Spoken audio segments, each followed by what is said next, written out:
All right, so we're going to shoot the PSA JAKL with the Gemtech Trek 2 on it. Now we're going to see how it goes.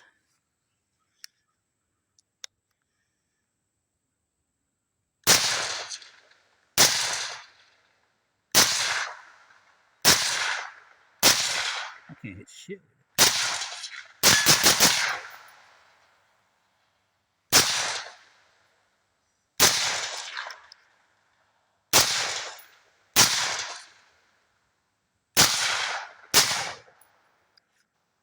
Not too bad. It's much better than it was shooting it last week, where the it wouldn't cycle with this suppressor. I'm glad you changed it out, man.